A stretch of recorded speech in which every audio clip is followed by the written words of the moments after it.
नमस्कार साथियों, मैं अंजनेब शेख तिवारी रक्षा एकेडमी की तरफ से आपका हार्दिक स्वागत करता हूं। जैसा कि हम डिस्कशन कर रहे थे किसके बारे में, मोबाइल कम्युनिकेशन सिस्टम के बारे में।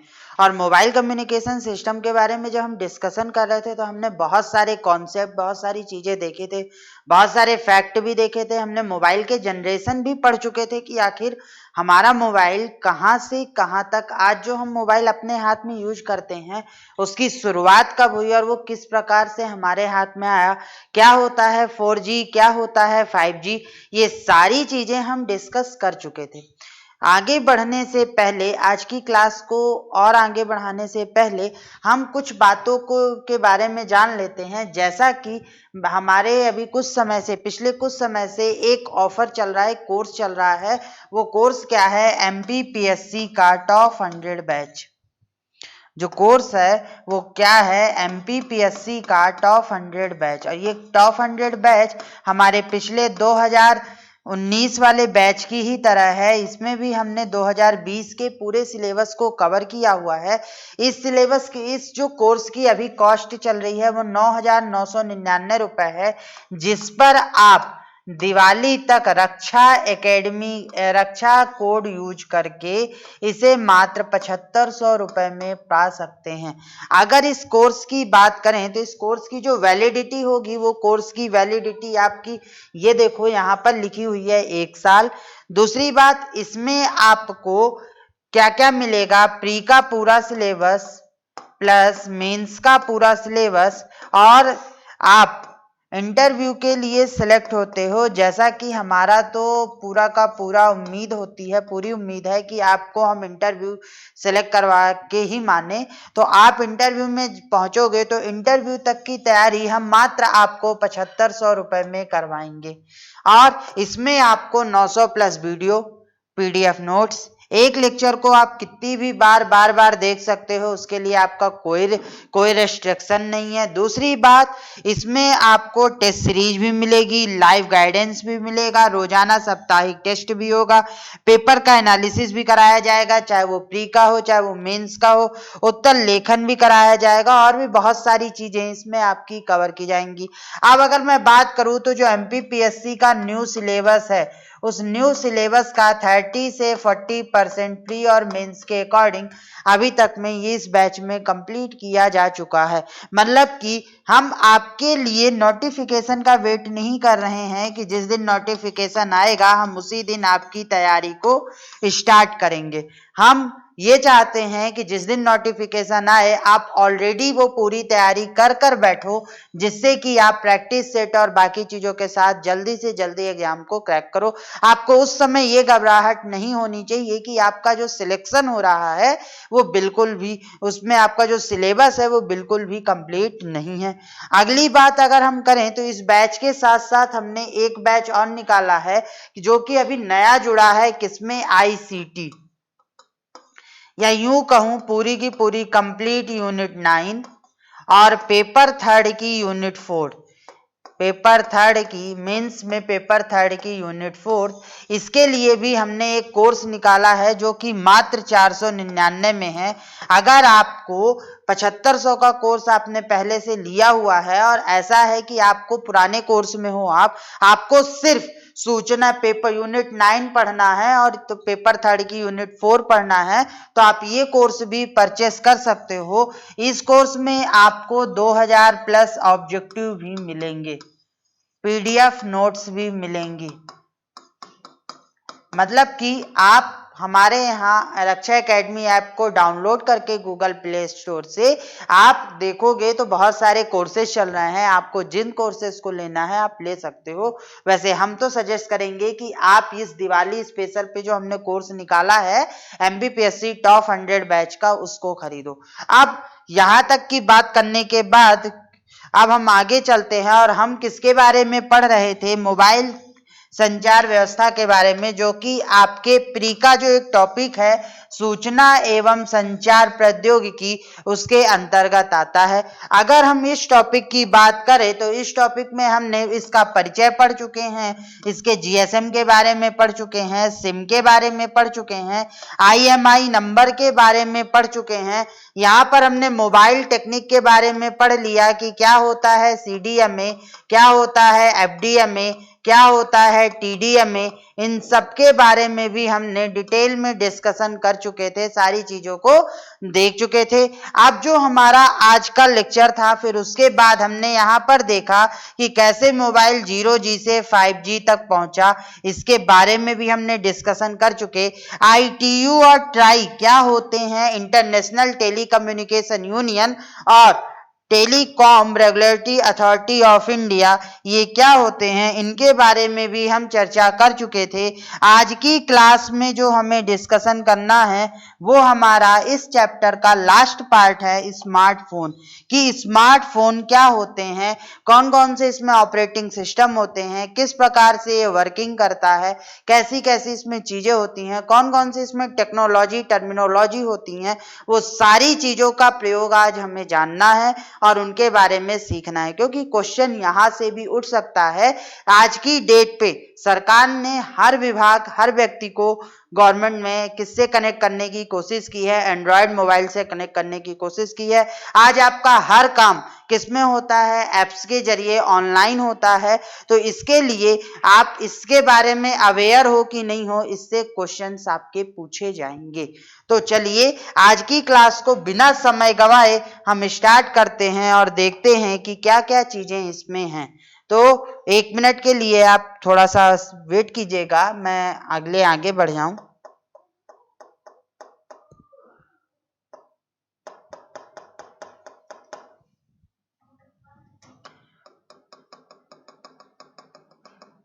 देखिए, अब जो चर्चा होगी वो चर्चा आज हमारी किसकी थी, स्मार्टफोन की, कि आखिर ये स्मार्टफोन्स होते क्या हैं। तो अगर हम स्मार्टफोन्स की बात करें तो हम इसको 2 भागों में बांट देते हैं। एक भाग होता है आपका स्मार्ट और दूसरा भाग होता है आपका क्या, फोन्स। अब स्मार्ट प्लस फोन्स, तो फोन्स के बारे में हमने पढ़ा था कि फोन्स एक ऐसा यंत्र है या एक ऐसी डिवाइस है जिसके माध्यम से हम वॉइस डेटा को एक जगह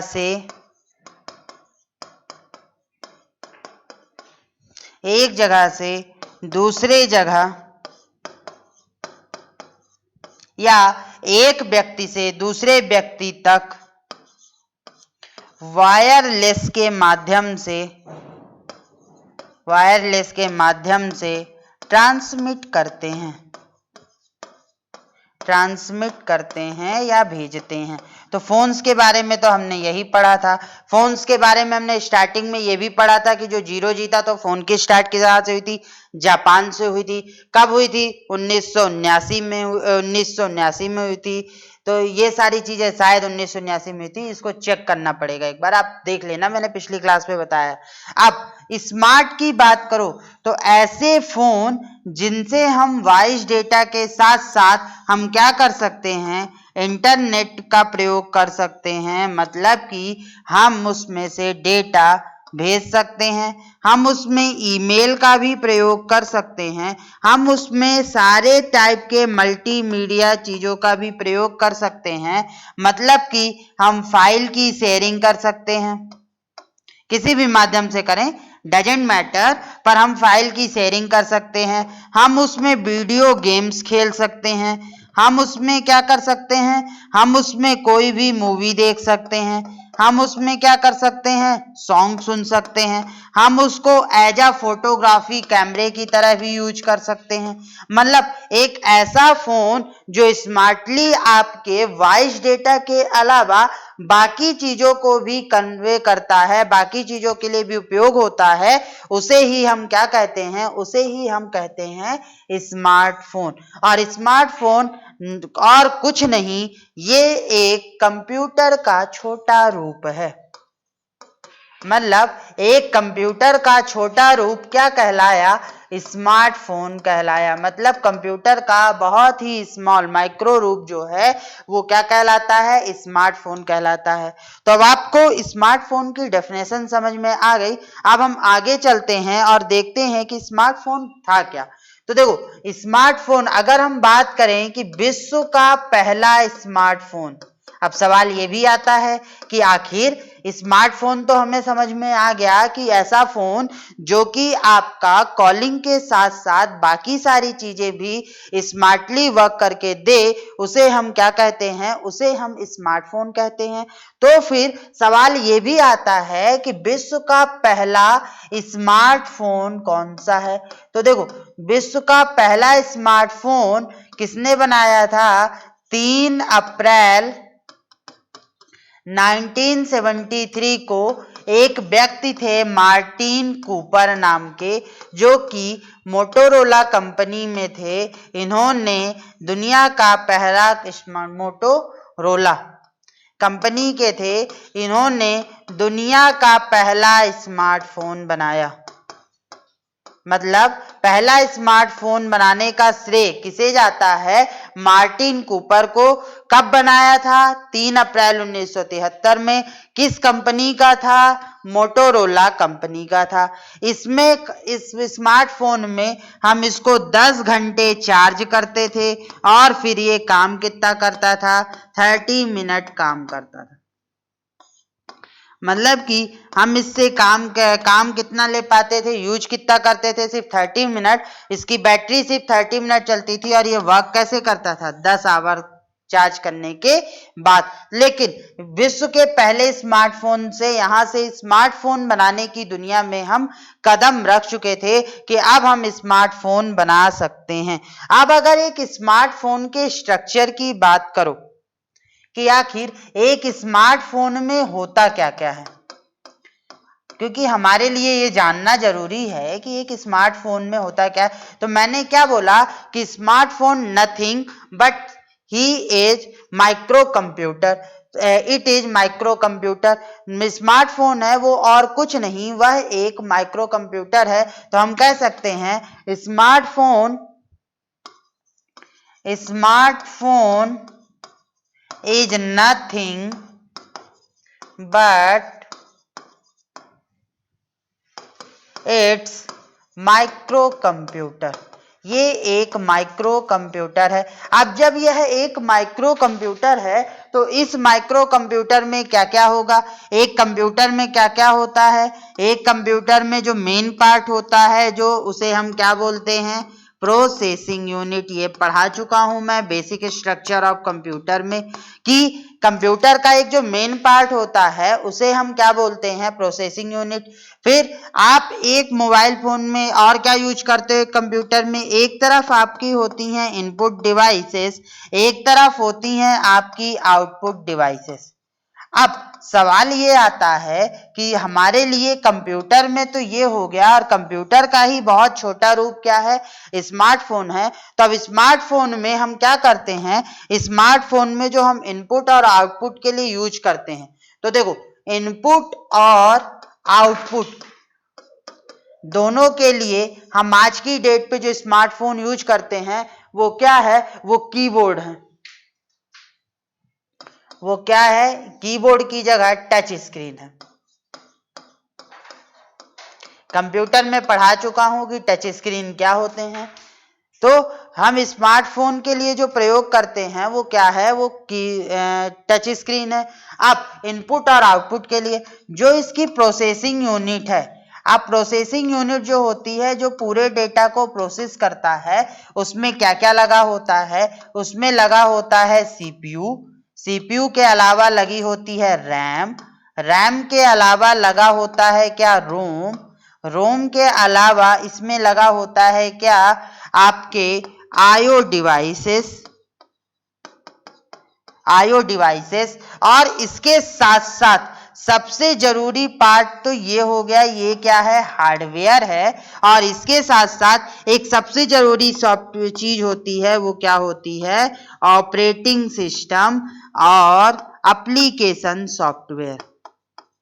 और क्या क्या होता है, ऑपरेटिंग सिस्टम, एप्लीकेशन सॉफ्टवेयर और यूटिलिटी सॉफ्टवेयर। एक स्मार्टफोन में ये भी होता है। तो ये हो गया आपका सॉफ्टवेयर और ये हो गया आपका हार्डवेयर। और ये सारी चीजें मिलाकर क्या बनाती हैं, ये सारी चीजें मिलाकर आपका एक स्मार्टफोन बनाती हैं। अब जब बात आती है स्मार्टफोन की, तो प्रोसेसिंग यूनिट में आपका सीपीयू हो गया। जैसा कंप्यूटर में होता है वैसे ही यहाँ पर भी होता है। कंप्यूटर में एक माइक्रो प्रोसेसर लगा होता है एक बोर्ड पर, और वही बोर्ड आपका क्या कहलाता है, मदरबोर्ड कहलाता है। तो यहाँ पे भी क्या होगा, एक मदरबोर्ड होगा। रैम आपके मोबाइल में आप कहते हो 4GB 8GB, तो ये आपकी क्या हो गई, रैम जो हो गई, या 6GB। फिर आपको स्टोरेज कहते हो 64GB या फिर 128GB या फिर 32GB या फिर 16GB या फिर 256GB। तो ये क्या हो गए, आपके रोम हो गए। आईओ डिवाइस क्या हो गए, इनपुट आउटपुट डिवाइसेस क्या हो गई। आईओ डिवाइस में एक तो टच स्क्रीन आपका इनपुट आउटपुट देने के लिए हो गया। आप जो कैमरा यूज करते हो, तो कैमरे से आप क्या करते हो, फोटो खींचते हो, तो ये एक इनपुट डिवाइस है। कैमरे के अलावा आप ऑडियो जैक का प्रयोग करते हो। ऑडियो जैक मतलब आप अपने मोबाइल से क्या सुनते हो, गाना सुनते हो या हेडफोन लगाकर आप वो करते हो। दूसरा, आप यहाँ पर क्या सुनते हो, माइक्रोफोन भी होता है जिसके माध्यम से आपकी वॉइस ट्रांसफर होती है। तो ये सारी डिवाइसेस क्या हो गई, आईओ डिवाइस हो गई। ऑपरेटिंग सिस्टम, अगर मैं ऑपरेटिंग सिस्टम की बात करूं तो ऑपरेटिंग सिस्टम आपका क्या होता है, यदि आप एप्पल का फोन यूज कर रहे हो तो iOS, यदि आप एंड्रॉयड फोन यूज कर रहे हो किसी और कंपनी का तो एंड्रॉयड या ऑपरेटिंग सिस्टम हो गया। एप्लीकेशन सॉफ्टवेयर क्या हो गए, जैसे आप व्हाट्सएप यूज करते हो, फेसबुक यूज करते हो, इंस्टाग्राम यूज करते हो, या सॉन्ग सुनने के लिए भी जो आप सॉफ्टवेयर यूज करते हो वो आपके क्या हो गए, एप्लीकेशन सॉफ्टवेयर हो गए। यूटिलिटी सॉफ्टवेयर वो सॉफ्टवेयर हो गए जैसे आपके मोबाइल में कैलेंडर होता है, कैलकुलेटर होता है, सेटिंग्स होती हैं, थीम्स होते हैं। ये जो हैं ये आपकी मदद करने के लिए बनाए गए हैं, आपकी और उसकी मदद करने के लिए होते हैं। तो ये क्या हो गए, ये आपके हो गए क्या, मोबाइल के यूटिलिटी सॉफ्टवेयर और टच स्क्रीन। तो जो हमारा मोबाइल होता है, जो हमारा स्मार्टफोन होता है, उसका महत्वपूर्ण कंपोनेंट आपके इस बोर्ड पर लिखे हुए हैं। जल्दी से मैं 1 मिनट के लिए पीछे हट रहा हूं, आप इसका स्क्रीनशॉट खींच लीजिए, फिर हम आगे चलते हैं और इनमें लिखी हुई एक एक चीजों का बेसिक डिस्क्रिप्शन देखते हैं, क्योंकि इसका डिटेल डिस्क्रिप्शन हम पढ़ेंगे कंप्यूटर में इसलिए पढ़ेंगे क्योंकि ये सारी चीजें कंप्यूटर में आपके डिटेल में है। तो कंप्यूटर में हमने इनपुट आउटपुट तक तो पढ़ चुके हैं, बाकी चीजें भी हम यहाँ पे operating system, application software, utility software, ये सारी चीजें वहां पर भी हम डिटेल पढ़ेंगे। यहाँ पर मैं बेसिक एक कॉन्सेप्ट दे देता हूं कि आखिर ये चीजें होती क्या है ना। तो अब अगर मैं बात करूं तो इसमें से आपके स्मार्टफोन से जो प्री वाला क्वेश्चन बनता है, वो प्री में आपका कौन कौन सा क्वेश्चन बनता है। एक तो आपके क्वेश्चन बनेंगे ऑपरेटिंग सिस्टम से सबसे ज्यादा, इसको हम व्हाट्सएप, एफबी, इंस्टा ये सब सोशल नेटवर्किंग साइट में पढ़ेंगे। ऑपरेटिंग सिस्टम से सबसे ज्यादा क्वेश्चन बनते हैं। और एक बनता है टच स्क्रीन, और यहाँ पर एक चीज और यूज होती है क्या, सेंसर। तो ये सेंसर से इन्हीं 2-3 चीजों पर सबसे ज्यादा क्वेश्चन बनते हैं, और इस लेक्चर में हमें इन्हीं 2-3 चीजों पे ज्यादा फोकस करना है। हालांकि हमने टच स्क्रीन, रैम, रोम, सीपीयू, इनके बारे में हम operating system, application software, utility software, ये सब हमें डिटेल में मतलब विस्तार रूप से पढ़ना है, क्योंकि हमारे मेंस के भी टॉपिक हैं और इनको हम पढ़ेंगे कहाँ, कंप्यूटर में। हालांकि हम कंप्यूटर में आउटपुट डिवाइस तक कंप्लीट कर चुके हैं। आप अगर लेक्चर आपने कोर्स खरीदा होगा तो आप उस पर देख सकते हो कि हमने मेंस का भी करीब आउटपुट डिवाइस, मेंस के सिलेबस के अकॉर्डिंग हम आउटपुट डिवाइस तक जा चुके हैं और प्री के सिलेबस में भी हम आउटपुट डिवाइसेस तक जा चुके हैं, उसके आगे का पढ़ना है। और अगर हम और भी बात करें तो ई गवर्नेंस कंप्लीट हो चुका है, सुपर कंप्यूटर मिशन कंप्लीट हो चुका है, आर्टिफिशियल इंटेलिजेंस प्री के अकॉर्डिंग कंप्लीट हो चुका है। मेंस के अकॉर्डिंग अब हम नेक्स्ट क्लास में मेंस के अकॉर्डिंग पढ़ेंगे। उसके अलावा हम उसमें बहुत सारी चीजें कंप्लीट कर चुके हैं। और इसी तरीके से बताऊं तो हमारे सिलेबस में जो ये टॉप 100 जो बैच है इसमें बहुत सारी चीजें कंप्लीट हो चुकी हैं। तो यदि आप इंटरेस्टेड हो तो आप रक्षा एकेडमी ऐप को डाउनलोड कर लो, हमारी तरफ से आपको कॉल जाएगा, आप उस पर बात करके कोर्स खरीद सकते हो, जो कि अभी 7500 का है, दिवाली के बाद 15,000 का हो जाएगा। तो आपको ये चीजें ध्यान देनी है। अब आगे की बात करें तो हम चलते हैं आगे और बात करते हैं सबसे पहले टच स्क्रीन की। देखो टच स्क्रीन, तो स्क्रीन तो हो गई आपकी क्या, एक डिस्प्ले। अब इसी डिस्प्ले को, तो टच स्क्रीन को हम क्या कह सकते हैं, एक ऐसा डिस्प्ले जिसमें हम टच करके इनपुट देते हैं, वो क्या कहलाता है, वो आपका टच स्क्रीन डिवाइस कहलाता है। एक ऐसा डिस्प्ले जिस पर हम टच करके, अपनी उंगली से टच करके कंप्यूटर को या स्मार्टफोन को क्या देते हैं, इनपुट देते हैं, उसे ही हम क्या कहते हैं, टच स्क्रीन कहते हैं। और हमारे कंप्यूटर के, मोबाइल के क्षेत्र में दो टच स्क्रीन बहुत ज्यादा फेमस हैं, एक रेजिस्टिव प्रतिरोधक वाली रेजिस्टिव और एक आपकी कैपेसिटिव। हम अपने मोबाइल में दो प्रकार के टच स्क्रीन सबसे ज्यादा प्रयोग करते हैं, तो एक कौन सी, रेजिस्टिव वाली, और दूसरी कौन सी होती है, कैपेसिटिव वाली।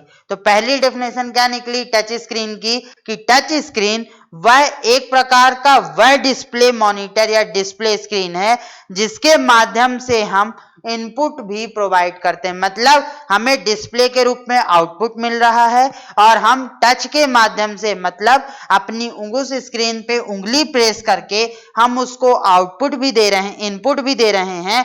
यही जो दोनों का काम कर रहा है वह क्या कहलाया, आपका टच स्क्रीन कहलाया।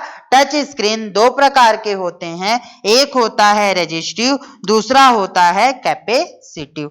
अब जब रेजिस्टिव और कैपेसिटिव की बात आती है तो आखिर रेजिस्टिव और कैपेसिटिव क्या होते हैं, इसके बारे में भी हम समझते हैं। सबसे पहले हम बात करते हैं रेजिस्टिव कैपेसिटिव की, रेजिस्टिव कैपेसिटिव की, सॉरी रेजिस्टिव टच स्क्रीन की।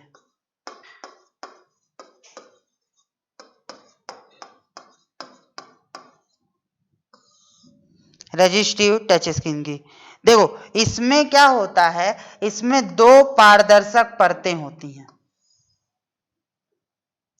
दो पारदर्शक परतें होती हैं और इन्हीं पारदर्शक परतों के बीच में आंतरिक सतहों पर क्या की जाती है, कोटिंग कर दी जाती है, इधर और उधर। मतलब ये हो गई एक पारदर्शक सतह फर्स्ट और ये हो गई पारदर्शक सतह सेकंड। और इन दोनों के बीच में ये क्या कर दी गई, कोटिंग कर दी गई। किस चीज की कोटिंग की गई, इसमें एक हमने किस चीज की कोटिंग कर दी, एक आपकी मतलब ये कह लो कि इलेक्ट्रिक कोटिंग कर दी, जिससे कि आपका इलेक्ट्रोड जनरेट होते हैं, इलेक्ट्रिक कोटिंग कर दी। जब हम अपने द्वारा अपनी उंगली से क्या करते हैं, यहां से मान लो हमने अपने फिंगर से यहां पर क्या किया, प्रेस किया, तो ये दोनों जो भाग हैं, ये दोनों आपस में क्या होंगे, टच होंगे। जब टच होंगे तो ये जुड़ी होती है किससे, प्रोसेसर से, और प्रोसेसर ये गेस करता है कि इस पूरी स्क्रीन में किस भाग पे टच हुआ है। मतलब अगर मैंने यहाँ किया है तो ये दोनों आपस में क्या हुए, टच हुए, तो प्रोसेसर को सिग्नल जाएगा यहाँ का कि यहाँ पे आपने टच किया है तो वो यहाँ से इनपुट ले लेगा। तो इन्हीं दोनों के माध्यम से, और ये एक प्रकार की इलेक्ट्रिक कोटिंग होती है जिसके माध्यम से ये पता चलता है एक पॉजिटिव एक निगेटिव जो जुड़ने पर क्या करते हैं, करंट उत्पन्न करते हैं। और एक स्मॉल करंट से ये पता चलता है कि आपने पूरी स्क्रीन में से यहाँ पर टच किया है। इसका जो पूरा कंट्रोल होता है वो रजिस्टर्स के माध्यम से होता है, इसीलिए इसे रजिस्टिव टच स्क्रीन भी कहते हैं। अब रजिस्टिव टच स्क्रीन हो गई तो समझ में आया कि ये रजिस्टिव कैसे हो गई। अब अगर इसी में हम बात करें तो अगली स्क्रीन को हमने क्या बोला था, capacitive resistance, sorry capacitive touch screen. एक बात और याद रखना, आज की डेट पे वर्तमान में हम रजिस्टिव टच स्क्रीन का प्रयोग बिल्कुल भी नहीं करते हैं। आज की डेट पे हम क्या करते हैं, कैपेसिटिव टच स्क्रीन का प्रयोग करते हैं। आप देखो, हम जानते हैं कि जो मानव शरीर होता है वो किसका सुचालक होता है, विद्युत का सुचालक होता है। जो मानव शरीर होता है वो विद्युत का सुचालक होता है। अब जब मानव शरीर विद्युत का सुचालक है तो क्या किया जाता है, किसी कुचालक पदार्थ जैसे कांच के ऊपर किसी पारदर्शक, देखो अब हमने क्या किया, ये दो कांच ले लिए, इस कांच के ऊपर हमने क्या किया, इस कांच के ऊपर हमने क्या किया, कोटिंग कर दी। किसकी कोटिंग कर दी, किसी भी सुचालक पदार्थ की, किसी भी सुचालक पदार्थ की हमने इस पर कोटिंग कर दी। जैसे अगर हम नॉर्मल देखें तो ईडियम टिन ऑक्साइड की हमने क्या कर दी, एक कांच की हमने कुचालक पदार्थ लिया, सपोज करो कांच ले लिया, यहाँ पे कुचालक पदार्थ लिया और वो कुचालक पदार्थ ये ब्लू से है, जिसमें हमने क्या ले लिया, मान लिया कि कांच ले लिया। हमने एक कोटिंग इसके ऊपर कोटिंग कर दी, लेप चढ़ा दी किसकी, सुचालक पदार्थ की, जो कि क्या था, मान लिया हमने ईडियम था।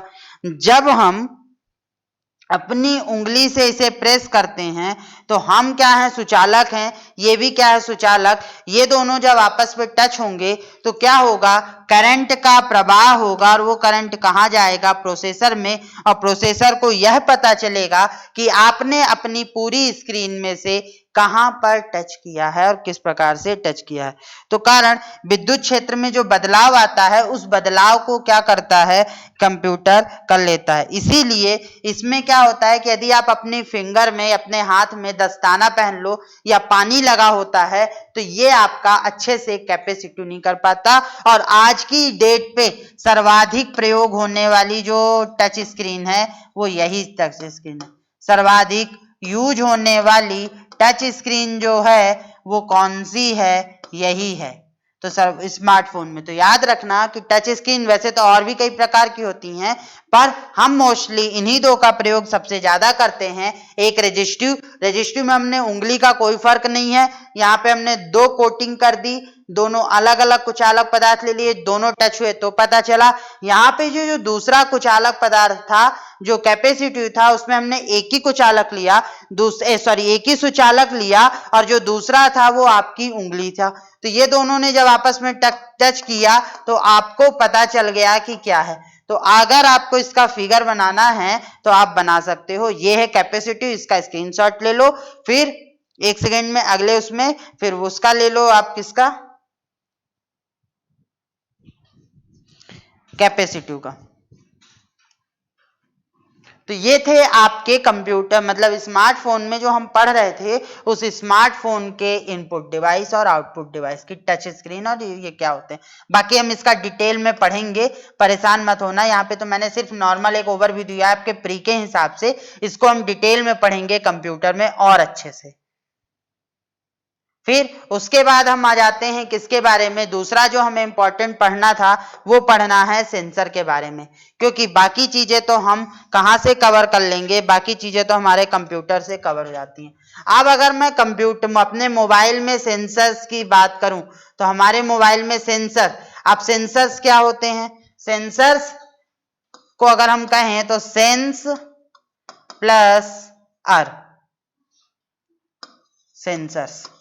सेंस प्लस अर, सेंस मतलब होता है महसूस करना, अर मतलब होता है डिवाइस, मतलब कि एक ऐसी डिवाइस जो आपकी चीजों को महसूस करके बता दे, वो कहलाती है सेंसर। जैसे आपका हाथ है, आपके हाथ में यदि गर्म चीजें, ठंडी चीजें या किसी भी प्रकार का कुछ होता है तो आपका दिमाग को महसूस हो जाता है, पता चल जाता है कि यहाँ पर ये हुआ है। उसी तरीके से मोबाइल में भी सेंसर एक प्रकार की डिवाइसेस होती हैं जो बहुत सारी चीजों को, जैसे मूवमेंट को हो गया, आपकी लोकेशन हो गया, नियर डिवाइस को ढूंढना हो गया, तो ये सारी चीजों को वो पहचान लेती हैं, सेंस कर लेती हैं, उन्हें ही हम क्या कहते हैं, सेंसर कहते हैं। अब अगर मोबाइल की बात करो तो मोबाइल में एक सेंसर लगा होता है, proximity sensor.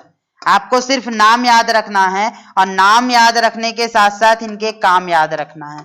Proximity centre, proximity centre क्या होता है? प्रॉक्सिमिटी सेंसर जो होता है वो नजदीकी डिवाइस को ढूंढने का काम करता है, नजदीकी डिवाइस को ढूंढने का काम करता है, नजदीकी डिवाइस को ढूंढने का काम करता है। अगला एक्सीलेरोमीटर।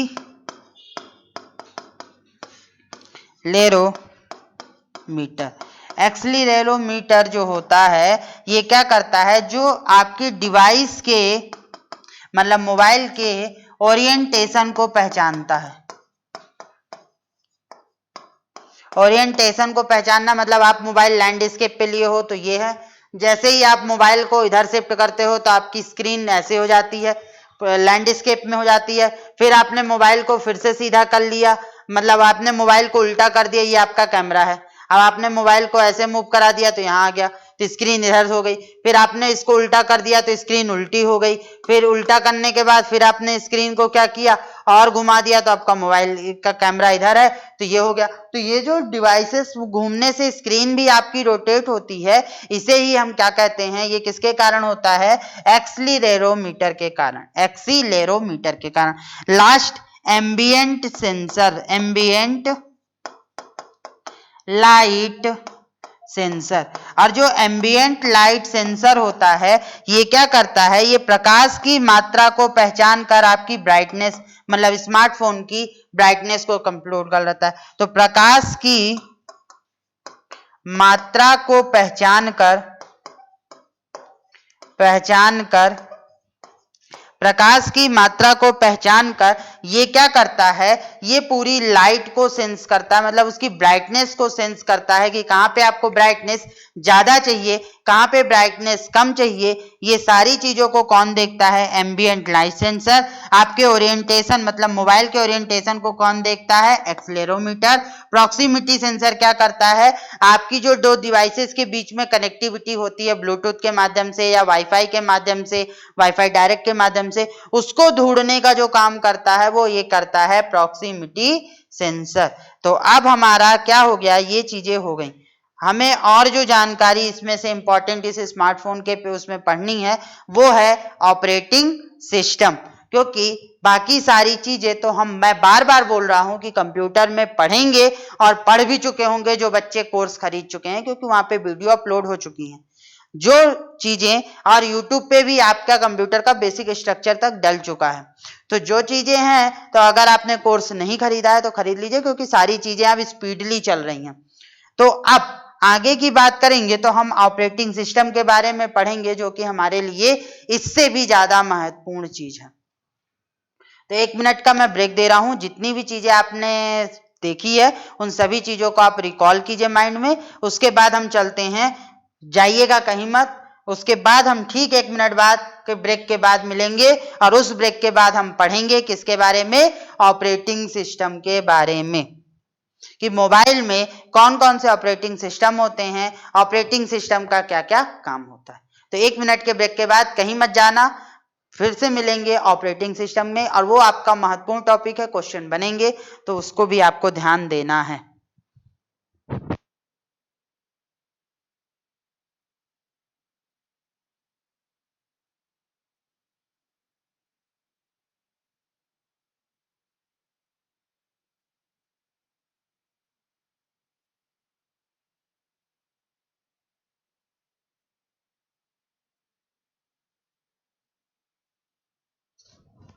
चलिए अब हम आगे चलते हैं और आगे की बात आज जो होगी फिर से बता दूं तो अब किसकी बात होगी, ऑपरेटिंग सिस्टम की। अब ऑपरेटिंग सिस्टम आखिर होता क्या है, सबसे पहले तो ये जानना जरूरी है, हालांकि हम पढ़ चुके हैं फिर भी पढ़ते हैं। ऑपरेटिंग सिस्टम वह सिस्टम सॉफ्टवेयर है, वह सिस्टम सॉफ्टवेयर है जो किसी डिवाइस में, कल्लो को नहीं, जो किसी डिवाइस में निम्नलिखित उद्देश्यों की पूर्ति के लिए, निम्नलिखित उद्देश्यों की पूर्ति के लिए इंस्टॉल किया जाता है। निम्नलिखित उद्देश्यों की पूर्ति के लिए इंस्टॉल किया जाने वाला जो सॉफ्टवेयर होता है उसे हम क्या बोलते हैं, उसे हम ऑपरेटिंग सिस्टम बोलते हैं। कौन कौन से उद्देश्य, पहला उद्देश्य इसका होता है यूजर और डिवाइस के मध्य इंटरेक्शन, मतलब बातचीत का माध्यम बनना। माध्यम के लिए आप बिना ऑपरेटिंग सिस्टम के अपनी डिवाइस से बात, मतलब उसको ऑपरेट नहीं कर सकते, इसके लिए आपको जरूरत है। पहला उद्देश्य हो गया। दूसरा उद्देश्य क्या है, एप्लीकेशन सॉफ्टवेयर को प्लेटफॉर्म देना। एप्लीकेशन सॉफ्टवेयर को प्लेटफॉर्म देना। प्लेटफॉर्म मतलब कि जैसे देखो ये जो स्क्रीन लगी हुई है ये इसके किस पे लगी हुई है, स्टैंड पे लगी हुई है। उसी तरीके से आपका जो ऑपरेटिंग सिस्टम है उस ऑपरेटिंग सिस्टम भी आपके किसको, एप्लीकेशन सॉफ्टवेयर को चलाने के लिए, रन करने के लिए जगह और स्पेस देता है, जिसकी वजह से ही एप्लीकेशन सॉफ्टवेयर चल पाते हैं। जैसे एक ट्रेन हमेशा रेल की पटरियों पर ही चलती है, पटरियों पे ही चलती है, तो उसके लिए प्लेटफॉर्म क्या है, पटरी है। उसी तरीके से कोई भी एप्लीकेशन सॉफ्टवेयर जिसको हम विशेष उपयोग के लिए बनाते हैं वो बिना ऑपरेटिंग सिस्टम के नहीं चल सकता। और तीसरा सबसे महत्वपूर्ण काम कि पूरे कंट्रोल में रहना, पूरे सिस्टम या डिवाइस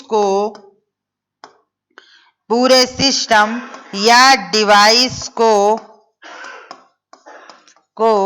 कंट्रोल करना।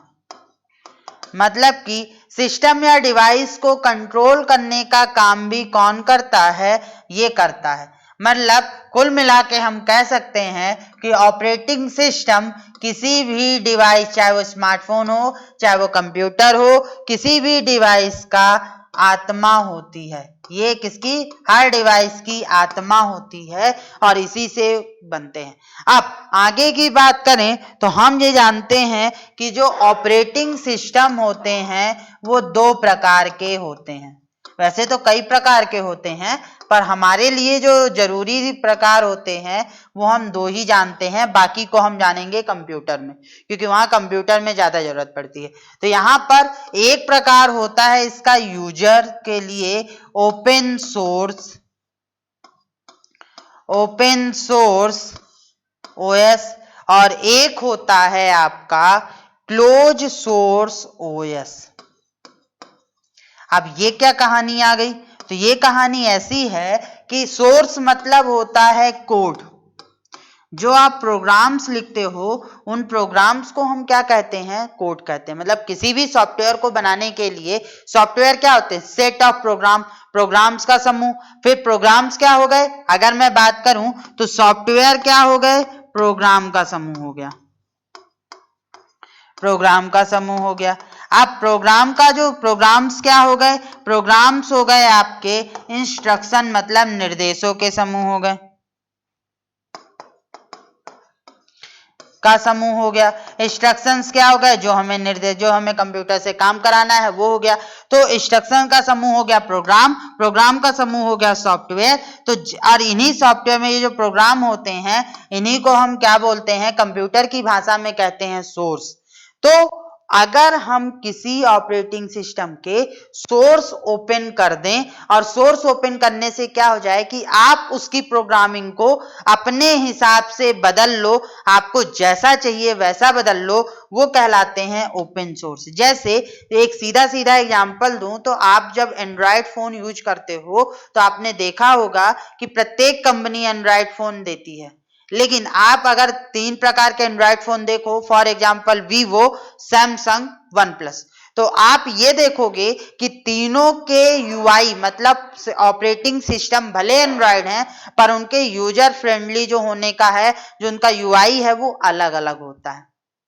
तो ये चीज क्या है कि ऐसा सॉफ्टवेयर जिसके कोड्स, जिसके सोर्स को हम अपने मुताबिक बदल लें, उसे हम कहते हैं ओपन सोर्स, और इसका एग्जाम्पल होता है एंड्रॉयड।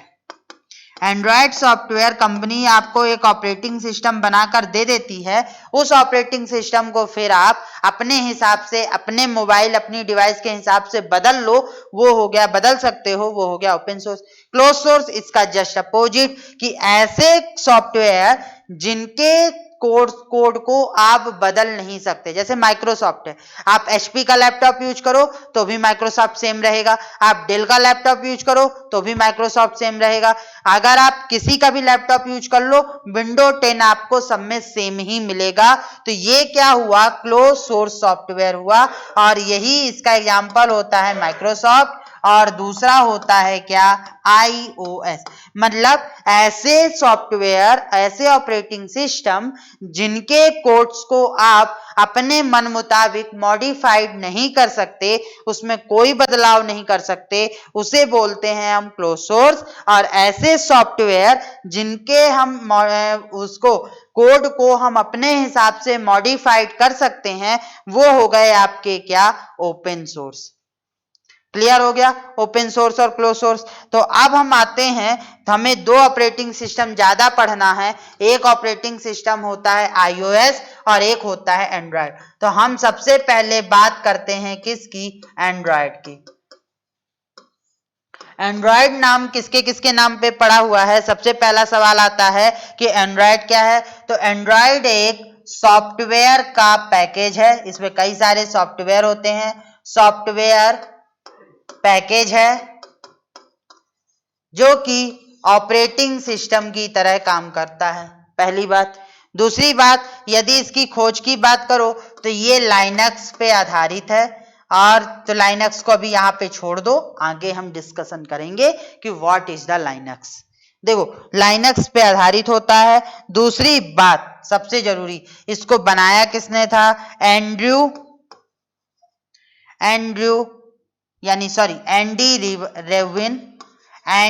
रूबिन और रिच माइनर, और इन्हीं दोनों ने मिलकर बनाया था। तो एंडी रूबिन और रिच माइनर के नाम पर ही इसका नाम रखा गया एंड्रॉयड, और इनकी टीम ने मिलकर बनाया था। इन्होंने कब बनाया था इसे, 2003 में बनाया था, और 2003 में बनाने के बाद इन्होंने क्या किया, 2005 में एक कंपनी की स्थापना की, और उस कंपनी का नाम रखा इन्होंने एंड्रॉयड इंटरनेशनल।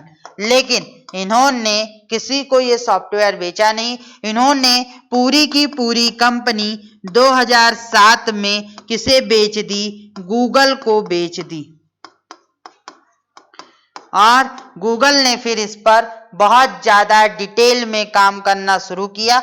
व्यक्ति नहीं हटे थे, व्यक्ति यही थे, पर कंपनी अब किसके अंतर्गत थी, इसके अंतर्गत। और फिर जब इन्होंने लॉन्च किया तो इन्होंने काम किया, और 2008 में ही इन्होंने क्या किया, एक नया ऑपरेटिंग सिस्टम बनाया एंड्रॉयड 1 नाम से।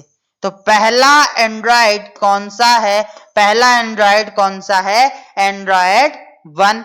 अब जब 2007 में इन्होंने बना दिया तो 2008 में पहली मोबाइल कंपनी HTC थी। HTC पहली मोबाइल कंपनी है जिसने क्या किया,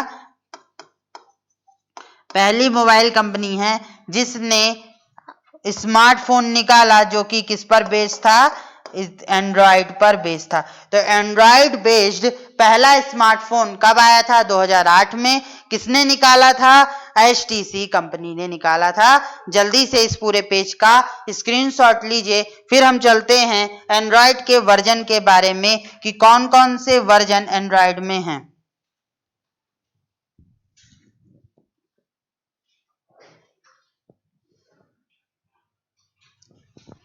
ले लिया।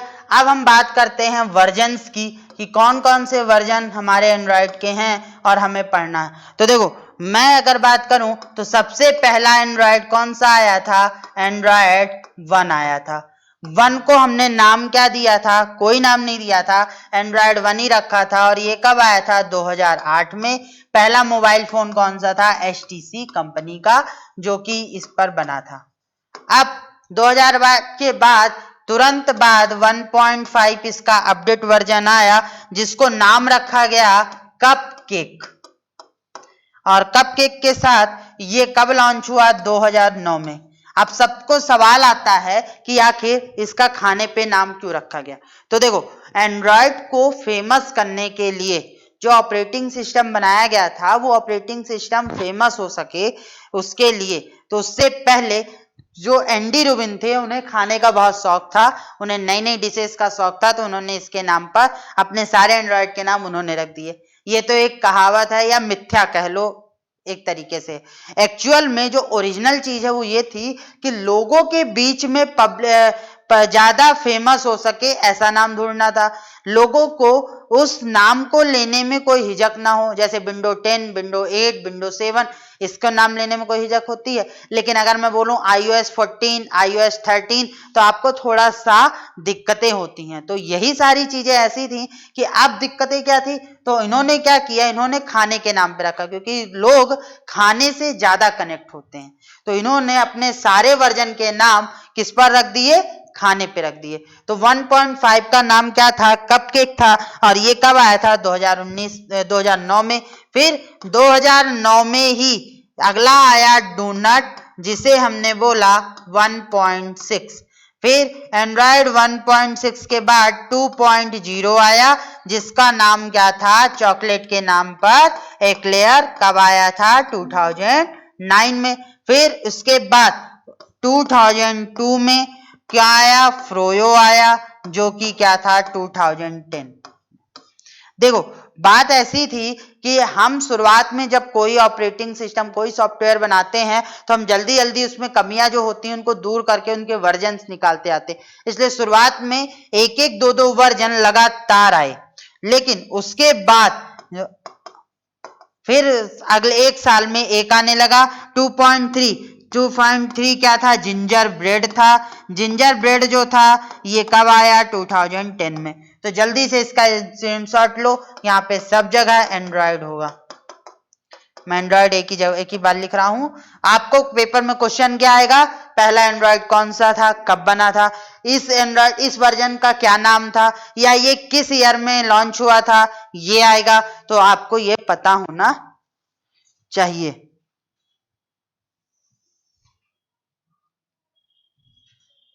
ये पता होना चाहिए। अब हम चलते हैं नेक्स्ट की तरफ।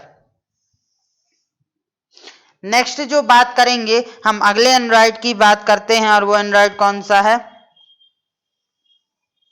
एंड्रॉइड 3.0। इसका नाम क्या था? हनी कॉम्ब। चॉकलेट होती है ये एक तरीके की हनी की। तो इसको कब आया? 2011 में। हनी कॉम्ब के बाद फिर आया 4.0, जिसका नाम क्या था? सैंडविच। सैंडविच कब आया? 2011 में। सैंडविच के बाद अगला कब आया? 4.1, जिसे अपन ने क्या बोला? Jelly bean. अब तो आपने नाम सुने होंगे, जेली बीन। जेली बीन में क्या हुआ? ये कब आया था? 2012 में। 4.1 के बाद 4.4 आया, जिसका नाम क्या था? Kit Kat. मैंने यहां से यूज किया है, मतलब 2011 से। किट कैट जो था वो कब आया? 2013 में। 4.1 के बाद आया 5.0। 5.0 का किस नाम का था? लॉली पॉप के नाम से था। ये कब आया? 2014 में। 5.0 के बाद 6.0। 6.0 कब है? क्या था? मार्स मेलो। मार्शमैलो जो था ये कब आया था 2015 में। मार्शमैलो के बाद 7.0 से 7.0 जो कि क्या था नॉट था, और ये कब आया था, ये आया था 2016 में। तो जल्दी से इतना और नोट डाउन करो, उसके बाद हम चलते हैं नेक्स्ट स्लाइड में और इसके आगे के वर्जन देखते हैं कि और कौन कौन से वर्जन हो सकते हैं एंड्रॉइड के। या तो स्क्रीनशॉट ले लो या तो इसको नोट डाउन कर लो। अब आपने अगर इसका स्क्रीनशॉट ले लिया है तो नेक्स्ट आप क्या करना 8.0 कौन सा था, नॉट था। नॉट कब आया था 2016 में। उसके बाद 9.0 पाई था, पाई कब आया 2017 में। 9.0 के बाद 10.0 जिसे क्या बोला गया क्वीन केक बोला गया, ये कब आया था 2018 में। सॉरी नॉट आया 17 में, पाई आया 18 में, ये आया 19 में। अब लास्ट जो आया है वो आया है एंड्रॉयड 11।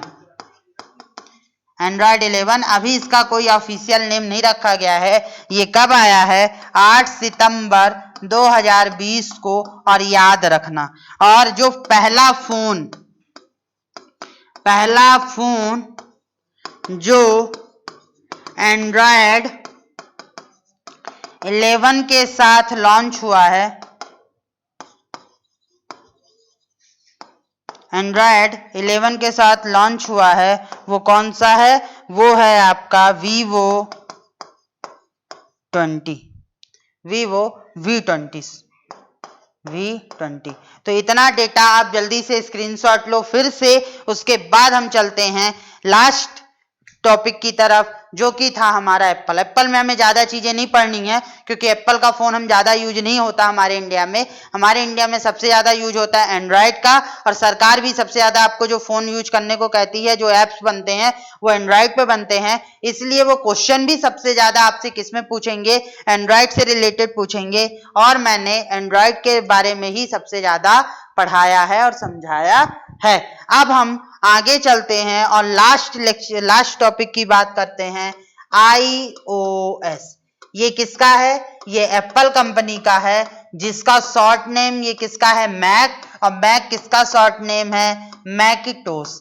एक्चुअल में मैकिटोश एप्पल कंपनी के जो संस्थापक थे उनकी वाइफ का नाम था। जब उन्होंने शुरुआत में लैपटॉप बनाना शुरू किया, कंप्यूटर बनाना शुरू किया, तो कई महीने अपने घर के गैराज से बाहर नहीं निकले थे। तो स्वाभाविक सी चीज है, घर के गैराज से बाहर नहीं निकलोगे तो वाइफ नाराज हो जाएगी। तो अब वाइफ को मनाने के लिए उन्होंने उसी के नाम पर क्या रख दिया, अपने कंप्यूटर मैकिटोश का नाम रख दिया, और वहीं से मैकबुक आया। और उसका मैकबुक का जो ऑपरेटिंग सिस्टम है वो कौन सा है iOS, जो कि अब मोबाइल में भी डलता है। iOS की जो स्टार्टिंग हुई थी वो कब से हुई थी, iOS की स्टार्टिंग हो गई थी आपकी 2001 से। ये किस पर बेस्ड है, ये बेस्ड है यूनिक्स पे।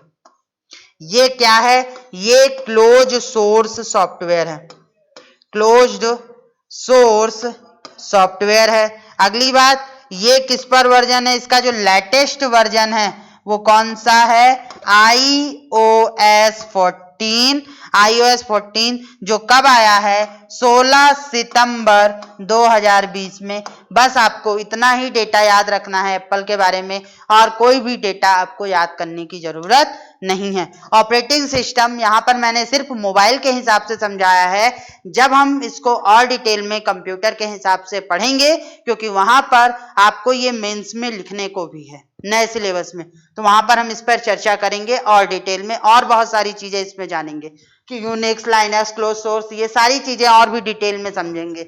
यहाँ पर तो मैंने एक स्मार्टफोन के हिसाब से बेसिक ओवरव्यू या बेसिक कॉन्सेप्ट आपको दे दिया है। तो ये था मेरा स्मार्टफोन पर लेक्चर, जो कि आपके लिए जरूरी था, इसमें इतना ही जानना था।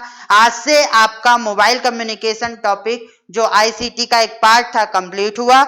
नेक्स्ट क्लास में जब हम मिलेंगे तो नेक्स्ट क्लास में हम शुरू करेंगे सैटेलाइट के बाद हम पढ़ेंगे डेटा कम्युनिकेशन के बाद फिर हम आगे बढ़कर पढ़ेंगे इंटरनेट और सोशल नेटवर्किंग साइट। तो ऐसे ही आप बने रहिए, पढ़ते रहिए और जुड़े रहिए। और यदि आपने हमारा कोर्स नहीं खरीदा है तो आप कोर्स खरीद लीजिए, क्योंकि तैयारी शुरू हो चुकी है और हम बाकी चीजों से एक कदम आगे चल रहे हैं। सारे कोचिंग सेंटर जो आपके प्रतिष्ठित कोचिंग सेंटर्स हैं, उनसे हम बहुत आगे चल रहे हैं सिलेबस के मामले में। तो जैसे ही वैकेंसी आएगी तो आपके हाथ में प्री का सिलेबस पहले से होगा। तो आपने यदि कोर्स को नहीं खरीदा है तो कोर्स को खरीद लीजिए। दिवाली के बाद ये ऑफर बढ़ जाएगा, 15,000 रुपए में फिर आपको कोर्स खरीदना पड़ेगा। अभी ये ऑफर चल रहा है तो आप ले लो 7500 में। जुड़े रहिए, पढ़ते रहिए। धन्यवाद।